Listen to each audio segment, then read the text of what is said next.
Makasaysayan na araw ito, or at least the day we saw Rodrigo Duterte appearing before the judges of the International Criminal Court. By all indications, Rodrigo Duterte will be the first Asian leader to be tried by the International Criminal Court. Officially, the pre-trial proceedings will start later this year in September. But we already had a glimpse of what's coming for him. Nakita natin na si Digong is finally facing a serious-minded legal institution which is willing to hold him to account. His counselor and former consigliere, Executive Secretary Medial Dia, did not clearly get the memo. His statement, rather than a true defense of his client, was an appeal to emotion. And that clearly had no traction in that serious court. Last time I checked, Harry Roque is now positioning himself to be the defense counsel of the president or former president. After all, accredited siya bilang lawyer to appear before the ICC. Kaso, si Harry Roque mismo could face extradition back to the Philippines for his alleged involvement with illegal pogo activities. So this tragic comedy could actually get even more interesting in the months and years to come. Shell-shocked by what has happened, kung ano-anong sinasabi ng mga Duterte supporters. Sa isang banda, nagpapaawa sila. Kawawa naman, si Digong, almost 8 years old. Bakit dinala dyan? Well, wag natin kalimutan, just a few days earlier, he was in Hong Kong and he seemed very healthy and strong. And not to mention, last year, dun sa Quadcom, ano sabi niya? Upakan daw niya yung mga ICC judges once he faces them. Well, that bravado even got an interesting turn when during an SMNI appearance with Quiboloy, Pastor Quiboloy, or self-described Pastor Quiboloy, who's also now in detention, in that video, Duterte was actually trying to make fun, saying that if he's going to be in ICC, he's going to make drama. So the bravado caught up with him. The man bought too much into his own legend. And by all indications, the gallery of rogues or yung mga tier 2 people around him were not so effective after all. He came back to the Philippines when he had a chance to stay in Hong Kong in exile under protection of his best friend China. He came back to the Philippines thinking he can get away with it with bravado. Or baka naman, binigyan siya ng false information and basically siguro incompetent lang yung team niya. Shell-shocked, DDS supporters are doing all sorts of things. They're questioning the supposed kidnapping, abduction, or rendition of Digong. But let's not forget, international law is very clear on that.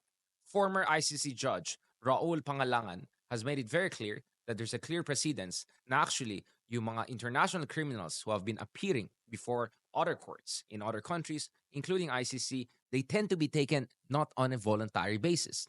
Historically, the most dramatic one was the case of Adolf Eichmann, who was taken out of his exile or hiding in Latin America and eventually brought to Israel to face justice for his crimes against the Jewish people.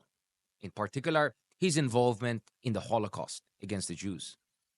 And then, more recently, you had the case of Alvarez Machain, a Mexican doctor who was involved supposedly with narcos groups in Mexico, and he was abducted by American authorities and brought to face justice in the United States. But most importantly, and this was the case that was also overseen by our own Raul Pangalangan as a judge in ICC, this was the case of Dominic Ongwen, a Ugandan warlord who was taken, not voluntarily, to face justice in the ICC. In short, when it comes to the ICC, pag na-issue nilang warrant of arrest and may red notice, it is up to the states to collaborate accordingly.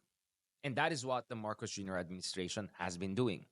As far as the jurisdiction of the ICC is concerned, miyembro tayo ng ICC between 2011 and 2018. And yung Supreme Court po natin ay klarong-klaro na may residual jurisdiction ng ICC when it comes to that issue. And despite many delaying tactics by the Duterte administration and earlier in this administration, na-determine ng ICC na they have clear jurisdiction on this matter. Why? Because domestic courts did not do their job. Lest we forget, libo-libo sa ating mga kaubayan na namatay. Not only Kian de los Santos. In fact, there were thousands, potentially, Kian de los Santoses out there. Pero ilan sa kanila had their day in court. Or rather, ilan sa kanila had a court really taking interest in their case. In fact, it's quite interesting, if not hypocritical, for Duterte supporters to cite ICC provisions when in fact it was they who took out the Philippines unilaterally out of the ICC without the concurrence of Senate. Wag natin kalimutan, we had to ratify the treaty via the Senate and Duterte unilaterally withdrew from that. But of course, because of climate of fear, Senate did not stand up to him back then. Desperate na yung mga ibang Duterte supporters kaya kung ano-anong ginagawa nila. Yung iba gusto mag-people power but last time I check, parang halos ilang daan lang dumating dun sa kanilang mga rallies all across the countries. And nasaan yung drone shot? And I'm not referring to the peace rally. That was a completely different issue. Yung iba naman, even more interesting, gusto daw nila mag-hunger strike. In fact, may proposal na mag-hunger strike sila hanggang makabalik si Digong. Well, this could take up to 8 years. Good luck na lang sa inyo. Nevertheless, naintindihan ko na marami sa ating mga kaubayan ay naawa kay Digong kasi after all, he's our former president. At one point, he represented the dignity or at least the sovereignty of the state. But wag natin kalimutan sino yung mga totoong biktima. Ang mga totoong biktima ay yung mga libo-libo sa ating mga kaubayan who perish under suspicious circumstances. Nanlaban daw. But last time I checked, Digong himself suspended PNP operations on multiple occasions dahil marami dang scalawags. So how can we say na talaga dun sa mga daming namatay sa mga drug operations ni Digong, how can we say talagang those were justified operations? And even if talagang drug peddler yung isang tao, even if nanlaban siya, many experts would tell you, you should not go and just kill them. That is illegal, that is immoral, and that's against international law. In fact, Digong may not be the only Filipino who will face a warrant of arrest. As of this taping, Senator Bato de la Rosa seems to be trying to get a sanctuary in the Philippine Senate. Other officials involved in Duterte's drug war could also face similar charges by the ICC. In short, in principle, sang-ayon yung ating mga kababayan sa dating administrasyon when it comes to the intention of fighting the drug war. But pagdating sa conduct of the drug war, doon makikita natin na ba't yung ating mga kababayan ay takot. In fact, I often question how popular really Duterte was. Was he really 97%, 95% popular?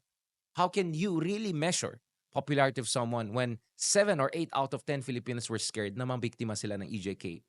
In that climate of fear, can we trust even public opinion as much as I want to be democratic? In short, distorted po yung war on drugs. It was a voodoo war on drugs. And as we explained in an earlier episodes, mas marami actually nahuhuling droga ngayon, but mas konti yung mga cases of casualties. In fact, many question what was the true intention of Duterte. Listen to no less than Senator Trillanes. Now, hindi ko sinasabi na totoo yung sinasabi ng Trillanes, but at least what we know is hindi effective yung drug war ni Digong. In fact, si Digong mismo ay umamin on multiple occasions na his drug war failed. Let's not forget, ano sabi niya? 3 to 6 months tapusin niya yung krimen.